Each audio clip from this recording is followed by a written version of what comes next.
Nous recevons aujourd'hui Madame Clara Chapaz, ministre déléguée auprès du ministre de l'Économie, des Finances et de la Souveraineté industrielle et numérique, chargée de l'intelligence artificielle et du numérique. Si le numérique peut être un vecteur formidable de diffusion des connaissances et d'ouverture au monde, il peut aussi s'avérer dangereux pour les mineurs. Atteinte à leur vie privée, cyberharcèlement ou alors, encore, exposition à la pornographie dès le plus jeune âge. Les chiffres de l'utilisation d'Internet et des réseaux sociaux par notre jeunesse doivent nous interpeller. 59% des enfants de 11 à 14 ans étaient inscrits sur un ou plusieurs réseaux sociaux, alors que normalement c'est interdit. 29% avaient en même temps communiqué avec un inconnu sur Internet, selon Génération Numérique. 33% des jeunes de 11 à 18 ans ont déjà été exposés à des contenus pornographiques et l'ARCOM a chiffré à 2,3 millions le nombre de mineurs qui fréquentent des sites pornographiques chaque année.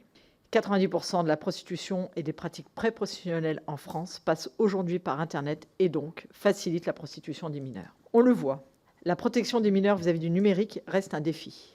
Notre délégation avait d'ailleurs mené une mission d'information sur l'éducation et le numérique en 2023 et nous avons également transmis les propositions que nous avons formulées au sein de la délégation aux droits des enfants en matière de protection de l'enfance concernant les sujets numériques. C'est dans ce cadre qu'il nous a paru important de vous entendre et que vous puissiez exposer votre feuille de route concernant la protection des enfants.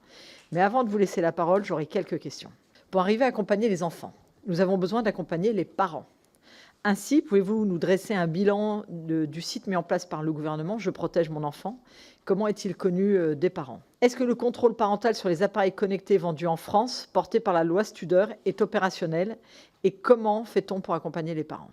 Il faut aussi donner des outils aux enfants. Comment forme-t-on les enfants à la bonne utilisation du numérique tout en les informant des risques engendrés? Quels outils de signalement leur donne-t-on? Et comment les informe-t-on? Bien sûr, nous avons le 3018 comme numéro qui, je le rappelle, est le numéro unique pour les jeunes victimes de harcèlement et de violences numériques. Mais comment s'assure-t-on qu'ils connaissent ce numéro? Dans votre portefeuille, vous avez aussi l'intelligence artificielle.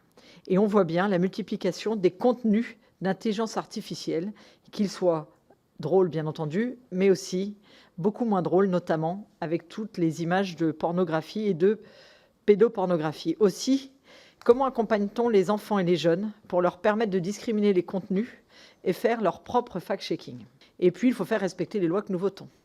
Nous avons voté la mise en place de la vérification d'âge sur les sites pornographiques. J'aimerais donc vous interroger sur où en est cette obligation et si des sites ont déjà été sanctionnés et comment. Et enfin, le numérique n'ayant pas de frontières, il faut donc envisager une législation au-delà de nationale, une législation notamment européenne. Ainsi, depuis l'arrêté du 26 février 2025, donc très récent, les plateformes de partage de vidéos à caractère pornographique établies dans les pays membres de l'Union européenne doivent appliquer la vérification d'âge sous 3 mois. Avez-vous déjà, malgré la récenteté de ce texte, constaté une évolution auprès de vos homologues et voir comment tout le monde se saisit du sujet? Je vous remercie en tout cas, Madame la ministre, de votre présence.